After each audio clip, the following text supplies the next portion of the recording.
നമസ്തേ. Plus ടുവിന് ശേഷം ഏത് പ്രോഗ്രാമിലാണ് തങ്ങളുടെ കുട്ടികളെ ചേർക്കേണ്ടത്, ഏത് കോളേജുകളിലാണ് ചേർത്തേണ്ടത്, കേരളം എന്ന കംഫർട്ട് സോണിനപ്പുറം നമുക്ക് കേരളത്തിന് പുറത്തുള്ള പ്രധാനപ്പെട്ട യൂണിവേഴ്സിറ്റികളിലൊക്കെ അഡ്മിഷൻ എടുക്കുമ്പോൾ ശ്രദ്ധിക്കേണ്ട ഏറ്റവും പ്രധാനപ്പെട്ട കാര്യങ്ങൾ എന്താണ്? പ്ലസ് ടുവിന് പഠിച്ച സബ്ജക്റ്റ് വെച്ചിട്ട് നമുക്ക് ഇന്ത്യയിലെ ഈ പ്രീമിയർ ഇൻസ്റ്റിറ്റ്യൂട്ടുകളിൽ കിട്ടാവുന്ന കോഴ്സുകൾ ഏതൊക്കെയാണ്? ആ കോഴ്സുകളിൽ നിന്നുള്ള ഉപരിപഠന സാധ്യതകൾ എന്തെല്ലാമാണ്? CUET 2024 വ്യക്തമായി നമുക്ക് പറഞ്ഞു തരാനായി ഇന്ന് ബ്രില്യൻ സ്റ്റുഡിയോയിലുള്ളത് ജോബി സാറിനാണ്. എത്രയും സ്നേഹത്തോടെ ജോബി സാറിനെ സ്വാഗതം ചെയ്യുന്നു. നമസ്കാരം സാർ. പ്ലസ് ടുവിന് ശേഷം ഇപ്പം എത്രത്തോളം ഈ മേഖലകളെക്കുറിച്ചൊക്കെ അറിയാവുന്ന ആൾക്കാരാണെങ്കിലും പ്ലസ് ടുവിന് ശേഷം ഒരു ഏറ്റവും പ്രധാനപ്പെട്ട ഒരു കോഴ്സ് തിരഞ്ഞെടുക്കുമ്പോൾ ഒരു രക്ഷിതാവ് എന്തൊക്കെയാണ് ചിന്തിക്കേണ്ടത്? ഹയർ എഡ്യൂക്കേഷൻ സാധ്യതകളെക്കുറിച്ചാണോ, ജോബ് ഓപ്പർച്യൂണിറ്റികളെക്കുറിച്ചാണോ, അതോ നമ്മളിപ്പോൾ CUET പോലെയുള്ള പ്രധാന സെൻട്രൽ യൂണിവേഴ്സിറ്റികളുടെ സാധ്യതകൾ എന്തൊക്കെയാണ് ആദ്യം അവരുടെ മനസ്സിൽ ഓടിയെത്തേണ്ടത്? ഇപ്പോഴത്തെ ഈ ഒരു കാലഘട്ടത്തിൽ നമുക്ക് ഒന്നാമത് പറയാവുന്നത് ജോലി സാധ്യതയെക്കുറിച്ച് തന്നെയാണ്. തീർച്ചയായിട്ടും. കാരണം ജോലിയെക്കുറിച്ചുള്ള കാഴ്ചപ്പാടുകളും ജോലികളും മാറിക്കൊണ്ടിരിക്കുന്ന, അല്ലെങ്കിൽ കരിയർ മേഖലയിൽ വലിയ ഷിഫ്റ്റിങ്ങും കാതലായ ചേഞ്ചസും വന്നുകൊണ്ടിരിക്കുന്ന ഒരു കാലഘട്ടമാണ്. തീർച്ചയായിട്ടും. ഇന്നുണ്ടായിരുന്ന ഒരു ജോലി നാളെ ഉണ്ടാകുമോ എന്നുള്ളത്, ഇന്ന് ചെയ്തുകൊണ്ടിരിക്കുന്നത് നാളെ നേരം വെളുത്ത് കഴിയുമ്പോൾ അതുണ്ടോ എന്ന് പോലും മനുഷ്യൻ സംശയിക്കുന്ന ഒരു കാലഘട്ടത്തിലേക്കാണ് വന്നുകൊണ്ടിരിക്കുന്നത്. കാരണം നമ്മുടെ സോഫ്റ്റ്വെയർ സെക്ടറിലും കോഡിങ്ങിന് AI യൂസ് ചെയ്യുന്ന രീതിയിലേക്ക് കാര്യങ്ങൾ വന്നിരിക്കുകയാണ്. അപ്പോൾ ഡെവിൻ എന്ന് പറയുന്ന ഒരു AI ടൂൾ യൂസ് ചെയ്യാൻ തുടങ്ങിയിട്ടുണ്ട്. അപ്പോൾ അത് ആ ഒരു മേഖല വരെ ഇനിയിപ്പോൾ AI യൂസ് ചെയ്യുന്ന ഒരു കാലഘട്ടമാണ്. അപ്പോൾ കുട്ടികൾ പൊതുവെ എഞ്ചിനീയറിങ്ങിനൊക്കെ പോകുന്നവർ പറയുമായിരുന്നു സോഫ്റ്റ്വെയർ ഫീൽഡിൽ പ്രോഗ്രാമറായിട്ട് ജോലി ചെയ്യാമല്ലോ എന്നുള്ള ഒരു കാര്യമൊക്കെ ഓർത്തുകൊണ്ടാണ് അവർ പൊയ്ക്കൊണ്ടിരുന്നത്. തീർച്ചയായിട്ടും. അപ്പോൾ ഇതിനെയും അതിനൊക്കെ മാറ്റം വരാനുള്ള സാധ്യതകളുണ്ട്. അതുകൊണ്ട് ഒന്നാമത് നമുക്ക് ജോലി സാധ്യത ആണ് ഏറ്റവും പ്രധാനമായിട്ട് ശ്രദ്ധിക്കുന്നത്. അതിനുശേഷം മതി ഹയർ സ്റ്റഡീസ് ഓപ്ഷൻ. തീർച്ചയായിട്ടും. അതുകൊണ്ടായിരിക്കും ഒരുപക്ഷെ ഇത്രയധികം ചെറുപ്പക്കാർ വിദേശ രാജ്യങ്ങളിലേക്ക് കുടിയേറാനുള്ളൊരു സാധ്യതയും. നമ്മളുടെ ഇവിടെ ആവശ്യത്തിന് ജോബ് വേക്കൻസി, അതായത് ഒരു UG പ്രോഗ്രാം കഴിഞ്ഞ ആവശ്യത്തിന് തൊഴിൽ മേഖല ഇല്ലാത്തത് കൊണ്ടാണോ ഇത്രയധികം പേർ കുടിയേറുന്നത് പ്രധാനമായിട്ടും ഈ നമ്മൾ പറഞ്ഞ ആ ഒരു ഹയർ സ്റ്റഡീസ് ഓപ്ഷൻ നമ്മൾ പഠിക്കാനുള്ള വ്യാജേനയാണ് നമ്മൾ തീർച്ചയായിട്ടും വിദേശത്തേക്ക് പോകുന്നതെങ്കിലും ഉദ്ദേശം അവിടെ ജോലി നേടുകയും അവിടെ ഇപ്പോൾ പോകുന്നതിൽ മഹാഭൂരിപക്ഷം സ്ഥിരതാമസമാക്കാനുമാണ് ഉദ്ദേശിക്കുന്നത്. തീർച്ചയായിട്ടും. അപ്പോൾ ജോലിക്ക് പ്രാധാന്യം കൊടുക്കുന്നതുകൊണ്ട് ഒരു കരിയറിലേക്ക് എത്തി അതുവഴി ജീവിതം സെറ്റിൽ ചെയ്യാൻ, ലൈഫ് സെറ്റിലാകാൻ ആഗ്രഹിക്കുന്നതുകൊണ്ടാണ് ഇത്രയധികം ആളുകൾ പുറത്തേക്ക് പോകുന്നത്. ഹയർ സ്റ്റഡീസ് ഓപ്ഷൻസ് നമ്മുടെ രാജ്യത്ത് നല്ല രീതിയിലുണ്ട്. അതിനുള്ള യൂണിവേഴ്സിറ്റീസും റിസർച്ച് ഫെസിലിറ്റീസൊക്കെ നമ്മൾ സാധിക്കുന്ന രീതിയിൽ ഒരുക്കിക്കൊണ്ടിരിക്കുകയാണ്. ഓക്കെ. അതിൻ്റെ ഏറ്റവും പ്രധാനപ്പെട്ട ഘടകമാണ് CUET കോമൺ യൂണിവേഴ്സിറ്റി 2024 നമുക്ക് മുമ്പിൽ വെക്കുന്നത്. അതിൻ്റെ സാധ്യതകളെക്കുറിച്ചാണ് സാറ് ഏറ്റവും നന്നായിട്ട് പറഞ്ഞു തരുന്നത്. അപ്പം ജോലി സാധ്യതകൾക്കപ്പുറം പിന്നെ നമ്മൾ എന്താണ് ഒരു പേരൻ്റ് അല്ലെങ്കിൽ ഒരു കുട്ടി ഒരു UG പഠനത്തിനെക്കുറിച്ച് ആലോചിക്കേണ്ടത്? ഇപ്പോൾ നമ്മൾ കരിയർ ഷിഫ്റ്റിങ്ങിൻ്റെ ഒരു കാലഘട്ടമാണ്. നമ്മൾ ഏർപ്പെടുന്ന ഒരു കരിയർ ഒരു 3 മുതൽ 5 വർഷം വരെ, പ്രത്യേകം നമ്മളെന്ന് പറയുമ്പോൾ ഇനി വരുന്ന തലമുറയിലെ കുട്ടികളെ സംബന്ധിച്ചാണ് നമ്മൾ ഉദ്ദേശിക്കുന്നത്. ഒരു 3 to 5 years ഒക്കെ ആയിരിക്കും അവർക്കൊരു ജോലിയിൽ തുടരാൻ സാധിക്കുന്നത്. അപ്പോൾ ഒന്നുകിൽ ആ ജോലിയുമായി അല്ലെങ്കിൽ ആ തൊഴിലുമായി ബന്ധപ്പെട്ട സ്കിൽസ് അപ്ഡേറ്റ് ചെയ്യേണ്ടതായിട്ട് വരും. തീർച്ചയായിട്ടും. അതല്ലെങ്കിൽ മറ്റെന്തെങ്കിലും മേഖലയിലുള്ള പുതിയ സ്കിൽസ്, അവിടെ ഉണ്ടാകുന്ന മാറ്റങ്ങൾക്കനുസരിച്ചുള്ള സ്കില്ലുകൾ അക്വയർ ചെയ്താൽ അങ്ങോട്ടൊരു ഷിഫ്റ്റിങ് പോസിബിളാണ്. തീർച്ചയായിട്ടും. അപ്പോൾ അതുകൊണ്ട് ആ ഒരു രീതിയിൽ ഒരു മൾട്ടി ഡിസിപ്ലിനറി ആയിട്ടുള്ള സബ്ജക്റ്റുകൾ പഠിക്കാനും ആ രീതിയിലൊരു എക്സ്പോഷർ നേടാനും നമ്മൾ സാറ് നേരത്തെ സൂചിപ്പിച്ച പോലെ അവനവൻ്റെ കംഫർട്ട് സോണിൽ നിന്നുകൊണ്ട്, കംഫർട്ട് സോണിൽ നിന്ന് നമുക്കറിയാം വളർച്ച ഉണ്ടാവില്ലൊരിക്കും. കംഫർട്ട് സോണിൽ നിന്നുകൊണ്ട് നിൽക്കുന്നതിന് പകരം അല്പം കൂടി വിശാലമായ ഒരു ലോകത്തെക്കുറിച്ച് അറിയാനും അങ്ങനെയുള്ള ആളുകളുമായിട്ട് ഇടപെടാനും ആ ഒരു എക്സ്പോഷറൊക്കെ ഒരുപാട് ഹെൽപ്പ് ഈ ഒരു കരിയർ ഷിഫ്റ്റിങ്ങിൻ്റെ ഒരു കാലഘട്ടത്തിൽ 2030 കൂടി, പ്രത്യേകിച്ച് ഇപ്പോൾ ഒക്കെ പാസ്സാകുന്ന പ്ലസ് 2 കഴിയുന്ന കുട്ടികൾ നല്ലൊരു കരിയർ ചൂസ് ചെയ്യുന്ന ഒരു സമയമായിരിക്കും 2028-30 കാലഘട്ടം എന്ന് പറയുന്നത്. അപ്പോൾ വലിയ മാറ്റങ്ങളുണ്ടാകും. അപ്പോൾ അതിനനുസരിച്ച് നമുക്ക് നമ്മളെ തന്നെ ആ രീതിയിലൊന്ന് മോഡിഫൈ ചെയ്തെടുക്കണമെങ്കിൽ ആ രീതിയിലുള്ള ഒരു എക്സ്പോഷർ പ്രധാനപ്പെട്ട കാര്യമാണ്. അതുകൊണ്ട് തീർച്ചയായിട്ടും സെൻട്രൽ യൂണിവേഴ്സിറ്റീസ് ഒരു നല്ലൊരു ഓപ്ഷനായിട്ട് തന്നെ നമുക്ക് മുമ്പിലുണ്ട്. മലയാളികളുടെ മനസ്സിലും ഒരു മാറ്റം വരുത്തേണ്ട സമയമായിട്ടുണ്ട്. കാരണം പണ്ടൊക്കെ നമുക്ക് ബാംഗ്ലൂർ പോയി പഠിക്കുക, അല്ലെ ഹൈദരാബാദിൽ പഠിക്കുക, അല്ലെ ഡൽഹിയിൽ പഠിക്കുക, അല്ലെ മുംബൈയിൽ പഠിക്കുക എന്ന് പറയുന്നതിന് എന്തോ ഒരു അരുതായ്മയുള്ളതായിട്ട് എല്ലാവരുടെ മനസ്സിൽ ചെറുതായിട്ടെങ്കിലും തോന്നിയിട്ടുണ്ടെങ്കിൽ അതെല്ലാം മാറ്റിക്കൊണ്ട് ഏറ്റവും നല്ല യൂണിവേഴ്സിറ്റികളാണ് സെൻട്രൽ യൂണിവേഴ്സിറ്റി വഴി നമുക്കിപ്പോൾ പ്രദാനം ചെയ്യുന്നത്. നമുക്ക് കുറച്ച് കോഴ്സുകൾ ഇപ്പോൾ +2 ഏത് സബ്ജക്റ്റ് എടുക്കുന്നവർക്കും, ഫിസിക്സ്, കെമിസ്ട്രി, മാത്സ്, ബയോളജി അല്ലെങ്കിൽ ഹ്യൂമാനിറ്റീസ് പോലുള്ള സബ്ജക്റ്റുകളൊക്കെ എടുക്കുന്നവർക്ക് പറ്റിയ ഏറ്റവും നല്ല കോഴ്സുകളെക്കുറിച്ച്, യൂണിവേഴ്സിറ്റികളെക്കുറിച്ച് നമ്മളിപ്പോൾ ഓൾറെഡി നമ്മുടെ ചാനലിലെല്ലാം വീഡിയോ അപ്ലോഡ് ചെയ്ത് കഴിഞ്ഞിരിക്കുന്നു. നമുക്ക് ഒരു കോഴ്സുകളെ പരിചയപ്പെടുത്തി കൊടുക്കാൻ സാധിക്കുകയാണെങ്കിൽ ഏതൊക്കെ തരത്തിലുള്ള കോഴ്സുകളാണ് നമുക്ക് സെൻട്രൽ യൂണിവേഴ്സിറ്റി CUET വഴി ഓപ്റ്റ് ചെയ്യാനാവുന്നത്? CUET വഴി നമുക്ക് ഇപ്പോൾ ഓരോ വർഷം മുന്നോട്ട് ചെല്ലുന്തോറും വരുന്ന കോഴ്സുകളുടെയും പാർട്ടിസിപ്പേറ്റ് ചെയ്യുന്ന യൂണിവേഴ്സിറ്റികളുടെ എണ്ണം കൂടിക്കൊണ്ടിരിക്കുകയാണ്, ക്രമാനുഗതമായി കൂടി. അതുകൊണ്ട് നമുക്ക് പറഞ്ഞ എല്ലാ തരത്തിലുള്ള കോഴ്സും CUET വഴി അവൈലബിൾ ആണ് എന്നുള്ളൊരു നമുക്ക് പറയാൻ പറ്റും. കാരണം എല്ലാ തരത്തിലുള്ള കോഴ്സുകൾ വരുന്നുണ്ട്. അവൻ്റെ പാഷൻ എന്താണെങ്കിലും തിരഞ്ഞെടുക്കാൻ ആ രീതിയിലുള്ള കോഴ്സ് വരുന്നുണ്ട്. അപ്പോൾ നമുക്ക് ഏറ്റവും പ്രധാനമായിട്ടുള്ള കുറച്ച് കോഴ്സുകൾ നമുക്ക് ഒരു 10ഓളം കോഴ്സുകൾ നമുക്ക് പരിചയപ്പെടുത്തി അനലൈസ് ചെയ്യാം. അപ്പോൾ സെൻട്രൽ യൂണിവേഴ്സിറ്റികളിൽ പൊതുവേ നമ്മൾ ഏതെങ്കിലും ഒരു സബ്ജക്റ്റ്, അതായത് +2 പഠിച്ച ഏതെങ്കിലും ഒരു സബ്ജക്റ്റിൽ ഉപരിപഠനം നടത്താൻ ആഗ്രഹിക്കുന്ന കുട്ടികളെ സംബന്ധിച്ച് അവർക്കുള്ള 3 ഇയർ ഗ്രാജുവേഷൻ അല്ലെങ്കിൽ 4 ഇയർ, ഇപ്പോൾ നമ്മുടെ പുതിയ NEP വന്നതോടുകൂടി, NEP 2020 വന്നതോടുകൂടി 4 ഇയർ UG പ്രോഗ്രാംസ് വന്നിട്ടുണ്ട്. അപ്പോൾ ചില യൂണിവേഴ്സിറ്റികൾ 4 ഇയർ ആണ്, ഓണേഴ്സ് പ്രോഗ്രാമായിട്ട് കൊടുക്കും. ചിലത് 3 ഇയർ കൊടുക്കും. മറ്റ് ചില യൂണിവേഴ്സിറ്റീസ് 5 ഇയർ ഇൻ്റഗ്രേറ്റഡ് മാസ്റ്റേഴ്സ് തന്നെ കൊടുക്കുന്നുണ്ട്. പിന്നെ ഡ്യുവൽ പ്രോഗ്രാം കൊടുക്കുന്നുണ്ട്. ആ ഇൻ്റഗ്രേറ്റഡ് പ്രോഗ്രാം ഇപ്പോൾ BBA MBA കൊടുക്കുന്ന യൂണിവേഴ്സിറ്റികളുണ്ട്, BTech MBA കൊടുക്കുന്നുണ്ട്. അങ്ങനെ ഒത്തിരി ഡൈവേഷൻസ് അല്ലെങ്കിൽ ഇൻ്റർ ഡിസിപ്ലിനറി ആയിട്ട്, ഇനി അതെല്ലാം മൾട്ടി ഡിസിപ്ലിനറി പ്രോഗ്രാംസ് എന്ന് വേണമെങ്കിലും ഒക്കെ പറയാം. അതുപോലെ തന്നെ നമുക്കറിയാം AI-യുടെ ഒരു കാലഘട്ടത്തിൽ അതിനനുസരിച്ചുള്ള കമ്പ്യൂട്ടർ റിലേറ്റഡ് ആയിട്ടുള്ള പ്രോഗ്രാമുകൾ പല യൂണിവേഴ്സിറ്റികളും പുതുതായിട്ട് ഇൻട്രൊഡ്യൂസ് ചെയ്തിട്ടുണ്ട്. അതുപോലെ തന്നെ പല പ്രൈവറ്റ് ടോപ്പ് യൂണിവേഴ്സിറ്റീസ്, ഇപ്പോൾ ഉദാഹരണം പറഞ്ഞാൽ ടൈംസ് ഓഫ് ഇന്ത്യയുടെ ബെനറ്റ് യൂണിവേഴ്സിറ്റി, ജെയിൻ യൂണിവേഴ്സിറ്റി ഉണ്ട്, അതുപോലെ അമിറ്റി യൂണിവേഴ്സിറ്റി, അതുപോലെ അവിനാശലിംഗ യൂണിവേഴ്സിറ്റി, ഇങ്ങനെയുള്ള പല university, UPS university of petroleum and energy studies. ഇപ്പോൾ ഇവരൊക്കെ പ്രൈവറ്റ് സെക്ടറിലുള്ള പേരുള്ള യൂണിവേഴ്സിറ്റീസൊക്കെയാണ്. ഇവരുടെയൊക്കെ BTech പ്രോഗ്രാമുകൾ ഇപ്പോൾ CUET-യിലേക്ക് അവർ ഇൻട്രൊഡ്യൂസ് ചെയ്തിട്ടുണ്ട്. അതുപോലെ തന്നെ CUET-യിൽ ഇതുവരെ ഇല്ലായിരുന്ന നേഴ്സിംഗ് പ്രോഗ്രാമുകൾ 1-2 യൂണിവേഴ്സിറ്റിയിൽ BSc നേഴ്സിംഗ് വന്നിട്ടുണ്ട്.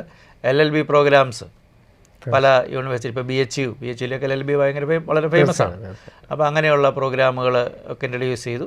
അപ്പോൾ പൊതുവേ നമ്മൾ പറഞ്ഞാൽ എല്ലാ കോഴ്സുകളും ആഗ്രഹിക്കുന്ന രീതിയിലുള്ള പ്രത്യേക പോലെ വൊക്കേഷണൽ കോഴ്സുകളുണ്ട്. BO കോഴ്സുകൾ ഒരുപാട് യൂണിവേഴ്സിറ്റി നമുക്ക് കാണാനായിട്ട് സാധിക്കുന്നുണ്ട്. അത് നല്ല രീതിയിൽ ജോലി സാധ്യതയുള്ളതാണ് വൊക്കേഷണൽ കോഴ്സുകൾ.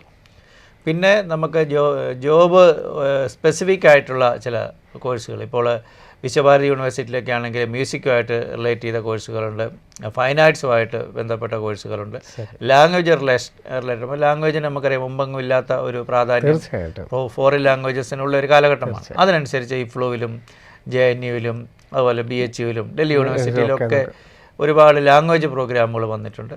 അപ്പോൾ നമ്മൾ ആദ്യം പറഞ്ഞ പോലെ തന്നെ എല്ലാ കോഴ്സുകളും ഉണ്ട് എന്ന് വേണമെങ്കിൽ ഒരു കുട്ടിക്ക് ഏത് പാഷൻ ആണെന്നുള്ളത് ആദ്യം. അതുപോലെ ടീച്ചിങ്ങിനെ സംബന്ധിച്ച് 4 year BA B.Ed BSc B.Ed BCom B.Ed നമ്മുടെ കേരള സെൻട്രൽ യൂണിവേഴ്സിറ്റി പോലും അത് എത്തിക്കഴിഞ്ഞു. അപ്പം 4 വർഷം കൊണ്ട് ഡിഗ്രി + B.Ed, അല്ലാതെ നമുക്കറിയാം B.Ed എടുക്കണമെങ്കിൽ 3+2 5 ഇയേഴ്സ് വരും. അപ്പോൾ ഇത് 4 ഇയർ ഇൻ്റഗ്രേറ്റഡ് ആയിട്ട് പോകുന്നതുകൊണ്ട് അങ്ങനെ അധ്യാപന മേഖലയിലേക്ക് വരാൻ, അങ്ങനെ സമസ്ത മേഖലയിലും ഉള്ള കോഴ്സുകൾ നമുക്ക് അവൈലബിൾ ആണ്. അതുപോലെ എണ്ണവും വളരെ കൂടുതലാണ്. തീർച്ചയായിട്ടും അപ്പോൾ ഈ കോഴ്സുകൾ കിട്ടാവുന്ന സീറ്റുകളുടെ എണ്ണം വളരെ കൂടുതലാണ്. ഫിസിക്സ്, കെമിസ്ട്രി, മാത്തമാറ്റിക്സ് എടുത്തൊരു കുട്ടിയെ സംബന്ധിച്ചുള്ള ഇപ്പോൾ BTech പ്രോഗ്രാമുകൾ സാറ് പരിചയപ്പെടുത്തി കഴിഞ്ഞു. ഫിസിക്സ്, കെമിസ്ട്രി, ബയോളജി എടുത്തൊരു കുട്ടിയെ സംബന്ധിച്ചോളം മെഡിക്കൽ റിലേറ്റഡ് അല്ലെ ബയോളജി റിലേറ്റഡ് ആയിട്ടുള്ള കുറച്ച് കോഴ്സുകൾ പരിചയപ്പെടുത്തി കൊടുത്താൽ ഡൽഹി യൂണിവേഴ്സിറ്റി ആയിരിക്കുമോ സാർ സജസ്റ്റ് ചെയ്യുന്നത്? കുട്ടികൾ ഒരുപക്ഷെ ഏറ്റവും കൂടുതൽ ഇഷ്ടപ്പെടുന്നത് ഈ ഫിസിക്സ്, കെമിസ്ട്രി, ബയോളജി പഠിച്ചുകൊണ്ട് അഗ്രി റിലേറ്റഡ് പ്രോഗ്രാംസ് ആയിരിക്കും, ICAR-ൻ്റെ പ്രോഗ്രാംസ് ആയിരിക്കും. കാരണം ഇന്ത്യയിലെ എല്ലാ യൂണിവേഴ്സിറ്റികളിലേക്കും എല്ലാ കോളേജുകളിലേക്കും അഗ്രികൾച്ചർ പ്രോഗ്രാമുകൾ എല്ലാ കോളേജിലെയും 15% സീറ്റ് CUET-യിലെ പ്രോഗ്രാം ICAR-ൽ എടുക്കുന്ന എല്ലാ CUET എക്സാം വഴിയാണല്ലോ. അപ്പോൾ എല്ലാ യൂണിവേഴ്സിറ്റിയും ഉണ്ട്. അതുകൂടാതെ നമ്മൾ പ്രത്യേകമായിട്ട് എടുത്തു പറഞ്ഞു കഴിഞ്ഞാൽ നമ്മുടെ BHU-വിലെ മുഴുവൻ സീറ്റും 15% CUET ഓൾ ഇന്ത്യ കോട്ട വരും. പിന്നെയുള്ള 85 അതും CUET വഴിയാണ് എടുക്കുന്നത് അഗ്രികൾച്ചറിൻ്റെ. അതുപോലെ തന്നെ നമുക്ക് NSUT ജംഷഡ്പൂർ നേതാജി സുഭാഷ് യൂണിവേഴ്സിറ്റി അവിടെ അഗ്രിയുണ്ട്. അതും മുഴുവൻ സീറ്റും ഈ ഒരു പ്രോഗ്രാമിൻ്റെ കീഴിൽ വരുന്നുണ്ട്. അപ്പോൾ അഗ്രികൾച്ചർ BSc ഓണേഴ്സ് അഗ്രികൾച്ചർ ആയിരിക്കാം ഒരു PCB ഫിസിക്സ് കെമിസ്ട്രി ബയോളജി സ്റ്റുഡൻറ്റിനെ സംബന്ധിച്ച് ഓപ്റ്റ് ചെയ്യേണ്ട ഏറ്റവും നല്ലൊരു കോഴ്സ്. അപ്പോൾ ഈ 3 സബ്ജക്റ്റുകളാണ് അവർ അതിന് എഴുതേണ്ടത്. പിന്നെ അതിനോട് ചേർന്ന് ഫോറസ്ട്രിയുടെ കോഴ്സുണ്ട്, BSc ഫോറസ്ട്രി ഉണ്ട്. സെറികൾച്ചർ ഹോർട്ടിക്കൾച്ചർ ഒന്നും അത്ര ഒരു കോമൺ ആയിട്ടുള്ളതല്ല. പിന്നെ ഉള്ള ടെക്നോളജി BTech പ്രോഗ്രാംസ് വരുന്നുണ്ട്. BTech ബയോടെക്നോളജി വരുന്നുണ്ട്, BTech ഡയറി ടെക്നോളജി ഉണ്ട്, അതുപോലെ ഫുഡ് ടെക്നോളജി വരുന്നുണ്ട്. അവിടെ മാത്തമാറ്റിക്സ് ഇല്ലാതെ തന്നെ അതിൽ BTech എടുക്കാം. മാസില്ല, കാരണം മറ്റൊരു ഓപ്ഷൻ കൂടെയാണ് PCM ഉണ്ട്. PCM ഇതിൽ തന്നെ ഉണ്ട്. PCM അല്ലെങ്കിൽ PCB ആണെങ്കിലും മതി. ഇത് 3 ഏതെങ്കിലും 3 എഴുതിയിരിക്കണം എന്നുള്ളതേ ഉള്ളൂ. 3 കമ്പൽസറിയാണ്. പിന്നെ ഉള്ളത് അഗ്രികൾച്ചർ എഞ്ചിനീയറിംഗ്. അപ്പോൾ ഇത്രയും പ്രോഗ്രാമുകളായിരിക്കാം ഒരു പക്ഷേ ഒരു ഫിസിക്സ് കെമിസ്ട്രി ബയോളജി സ്റ്റുഡൻറ്റ് കൺവെൻഷനലായിട്ട് ഡിഗ്രി പ്രോഗ്രാമുകൾക്കപ്പുറം ആഗ്രഹിക്കാവുന്ന അല്ലെങ്കിൽ താല്പര്യപ്പെടാവുന്ന പ്രോഗ്രാമുകൾ. ഇത് ICARൻ്റെ കീഴിലാണ് വരുന്നത്. പിന്നെ നമ്മൾ യൂണിവേഴ്സിറ്റികളിലേക്ക് വന്നു കഴിഞ്ഞാൽ നമ്മുടെ മലയാളികളെ സംബന്ധിച്ച് നമ്മൾ ഏറ്റവും അധികം ആഗ്രഹിക്കുന്നത് ഡൽഹി യൂണിവേഴ്സിറ്റി തന്നെയാണ്. തീർച്ചയായിട്ടും ഡൽഹി DU. അപ്പോൾ DUവിൽ നമുക്കൊരു എഞ്ചിനീയറിംഗ് പ്രോഗ്രാം ഉണ്ട്. അത് മാത്സ് വേണം. അപ്പോൾ അത് ബയോളജിക്കാർക്ക് പറ്റില്ല.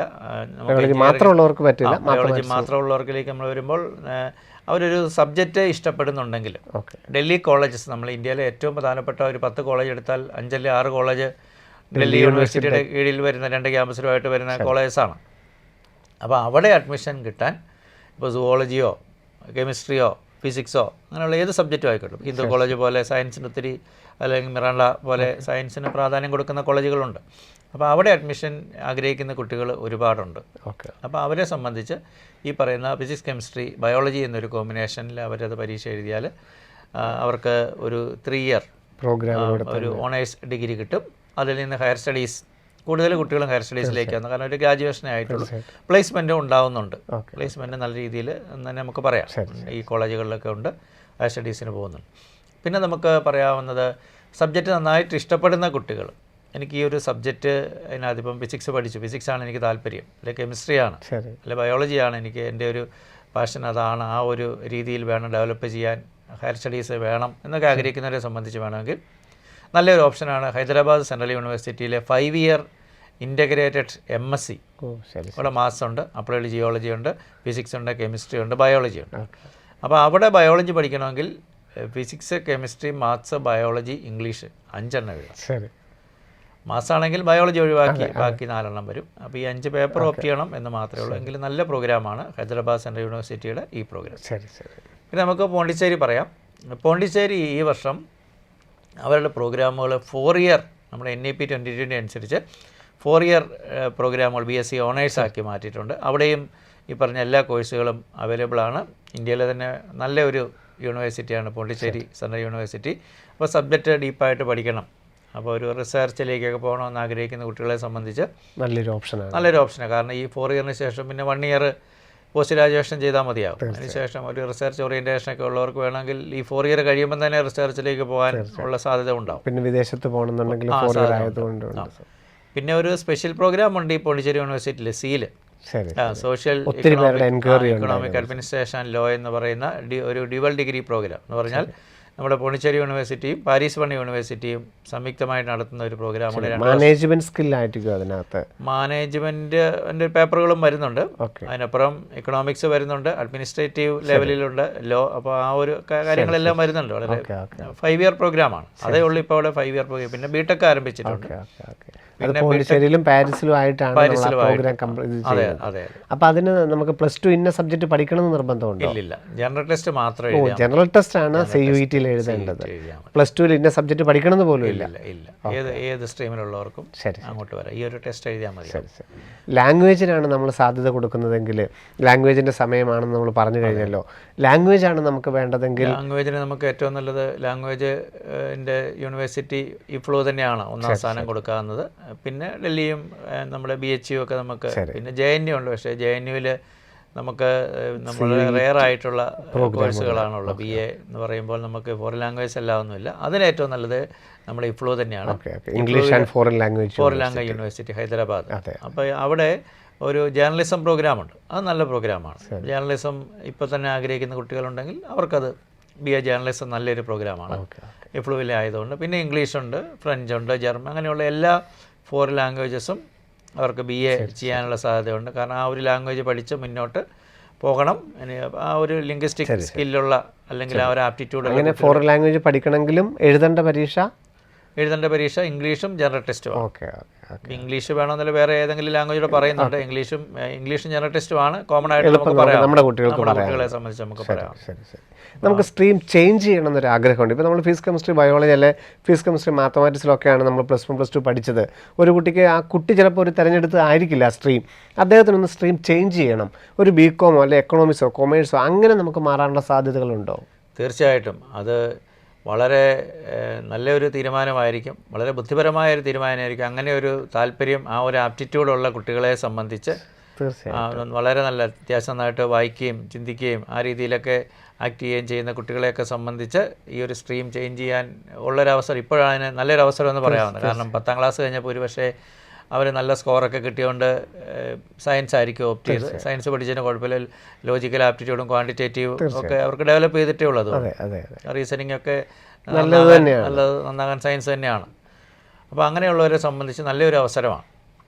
കാരണം മാത്തമാറ്റിക്സ് പഠിച്ചിരിക്കുന്നു എന്നുകൊണ്ട് തന്നെ അവർക്ക് എക്കണോമിക്സിലേക്ക് പോകാനുള്ള നല്ലൊരു സാധ്യതയുണ്ട്.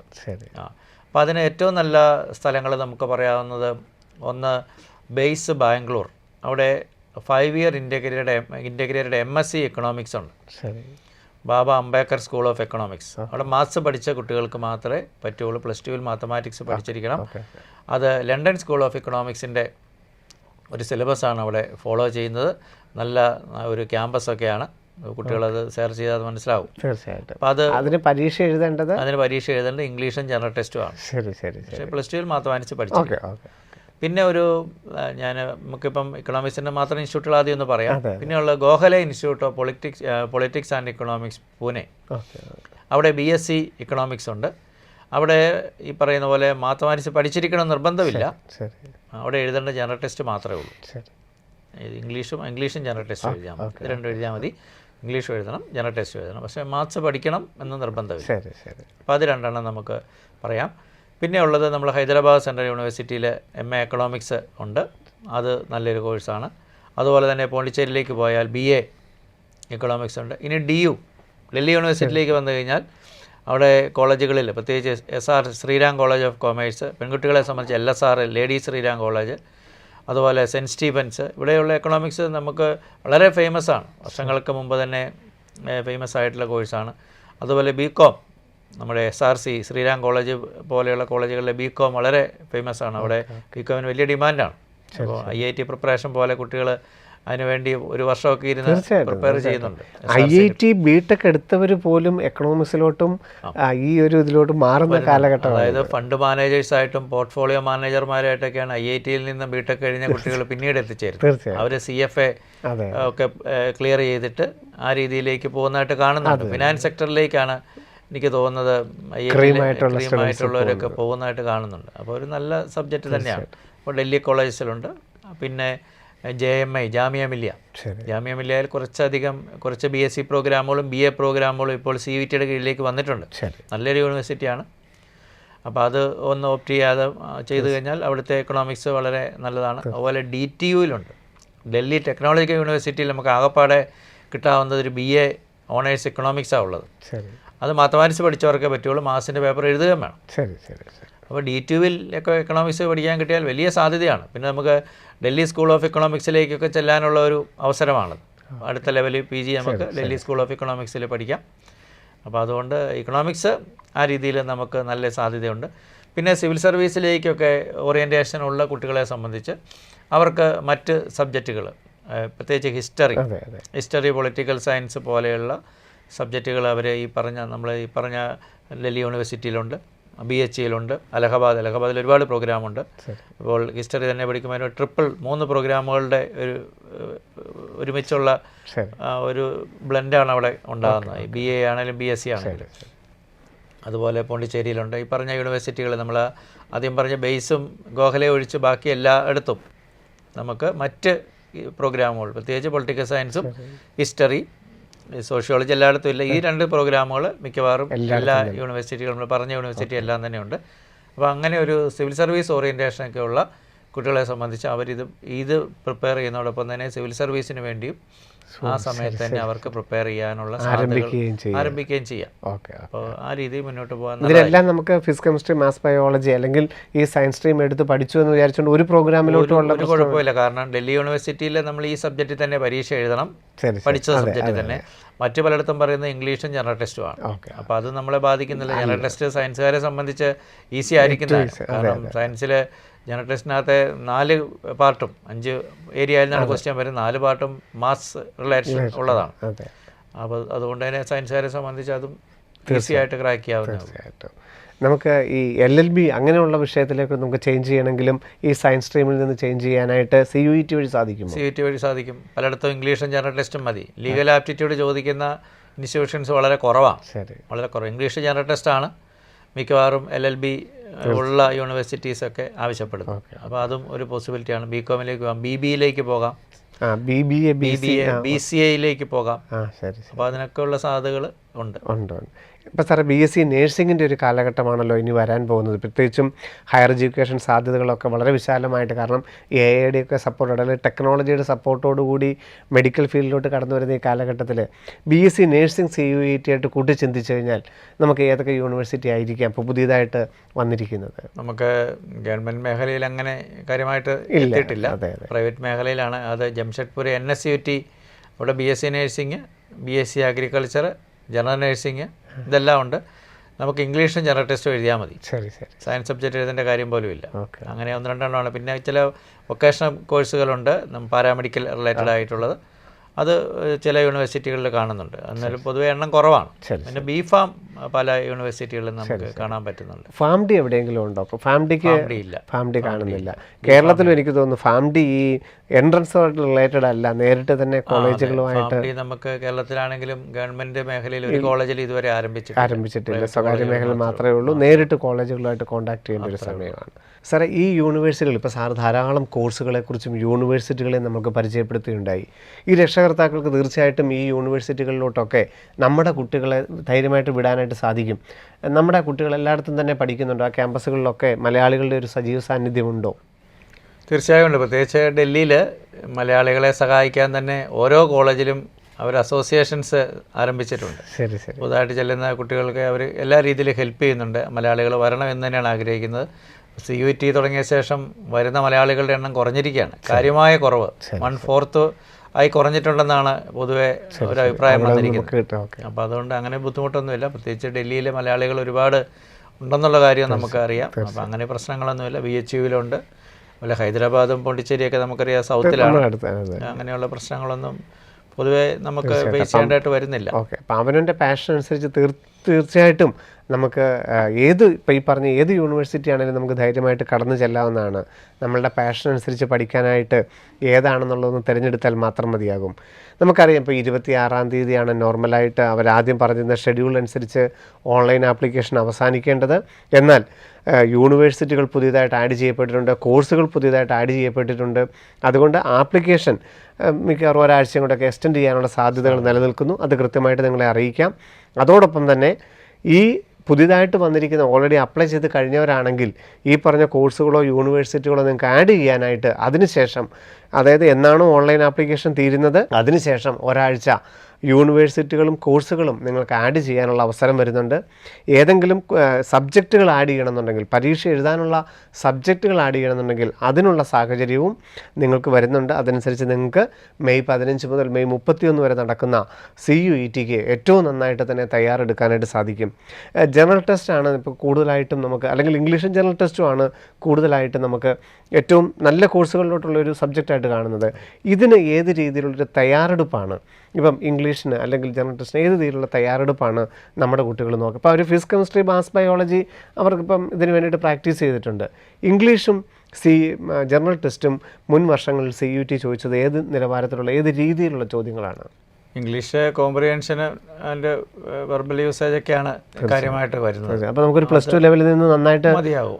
ഇംഗ്ലീഷ് വലിയൊരു ബുദ്ധിമുട്ട് വരാൻ സാധ്യതയില്ല കുട്ടികളെ സംബന്ധിച്ച്. ഓക്കെ. ജനറൽ ടെസ്റ്റ് അല്പം ശ്രദ്ധിക്കണം. കാരണം അതിനകത്ത് 5 പാർട്ടിൽ 1 GK ആൻഡ് കറണ്ട് അഫയേഴ്സാണ്. ശരി. അതുണ്ട്. പിന്നെ ലോജിക്കലുണ്ട്, ലോജിക്കൽ പാർട്ടുണ്ട്, ക്വാണ്ടിറ്റേറ്റീവ് ആപ്റ്റിറ്റ്യൂഡ്, മെൻ്റൽ എബിലിറ്റി. അപ്പോൾ ഈ പാർട്ടൊക്കെ വരുമ്പോൾ നമുക്ക് ഒരു 8 to 10th വരെ മാത്സ് അത്യാവശ്യം വരുന്നുണ്ട്. അപ്പോൾ നമ്മുടെ NCERT പഠിച്ചിട്ടുണ്ട്. അപ്പോൾ NCERT പഴയ 8ാം ക്ലാസ് മുതലുള്ള NCERT ബുക്കൊക്കെ ഒന്ന് ഫോളോ ചെയ്യുന്നു. പിന്നെ model questions, previous questions, model questions ഒക്കെ ചെയ്യുന്നത് വളരെ നന്നായിരിക്കും. അപ്പോൾ ഒരു പാറ്റേണൊക്കെ മനസ്സിലാക്കാൻ നീറ്റിനോ ജെഇമെയിനൊക്കെ ഫോക്കസ് ചെയ്യുന്നവർക്ക് അതിനുശേഷം ധാരാളം സമയമുണ്ട്. ആ സമയത്ത് ഇത് രണ്ടും ശ്രദ്ധിച്ചാൽ മതി. അത് നമുക്ക് ജനറൽ ടെസ്റ്റാണ് കൂടുതൽ പ്രാധാന്യം കൊടുക്കേണ്ടത്. കാരണം പല യൂണിവേഴ്സിറ്റികളിൽ ഇംഗ്ലീഷിന് ഒരു കട്ട് ഓഫ് മാർക്ക് വന്നാൽ മതി, എന്നിട്ട് ഒരു ജനറൽ ടെസ്റ്റിൻ്റെ മാർക്കാണ് പരിഗണിക്കുക. തീർച്ചയായിട്ടും. അപ്പോൾ അതുകൊണ്ട് നിങ്ങൾ ദയവായിട്ട് നിങ്ങൾ ഓപ്റ്റ് ചെയ്യുമ്പോൾ ആപ്ലിക്കേഷൻ ഫീസിനെ കുറിച്ച് നിങ്ങൾ അത്ര ചിന്തിക്കേണ്ടതില്ല. കാരണം 1100 രൂപ അല്ലെങ്കിൽ 1700 അല്ലെങ്കിൽ 2200 രൂപ എന്നുള്ളത് നിങ്ങളിപ്പം വലുതായിട്ട് നിങ്ങൾ ചിന്തിക്കാതിരുന്നാൽ നിങ്ങൾക്ക് ഈ ഇംഗ്ലീഷും ജനറൽ ടെസ്റ്റും കൂടെ ആഡ് ചെയ്യുകയാണെന്നുണ്ടെങ്കിൽ ജൂൺ 30 CUT റിസൾട്ട് വന്നതിന് ശേഷം നമുക്ക് ഏത് യൂണിവേഴ്സിറ്റിയിലും അതിന് ശേഷം അപ്ലൈ ചെയ്യാവുന്ന യൂണിവേഴ്സിറ്റികളും വരും.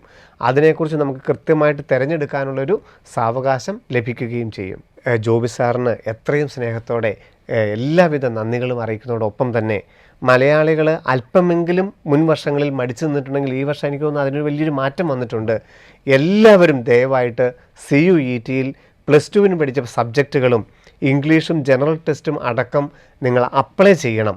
ജൂൺ 30 ശേഷം നമുക്ക് ജെഇമെയിനും നീറ്റും +2 റിസൾട്ടും CUETയുടെ റിസൾട്ടും ഒക്കെ നോക്കി ഓരോ കുട്ടിക്കും ഏറ്റവും അഭിരുചിയുള്ള ഒരു കോഴ്സിലേക്ക് എത്താനും ആ കോഴ്സിനനുസരിച്ച് അദ്ദേഹത്തിൻ്റെ കരിയർ ഡെവലപ്പ് ചെയ്യാനുമുള്ള ഏറ്റവും വലിയ സാധ്യതകളാണ് CUET 2024 നമുക്ക് മുമ്പിൽ തുറന്നു തരുന്നത്.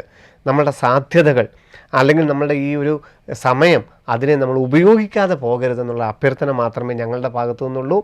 എല്ലാവർക്കും ശുഭദിനം നേരുന്നു.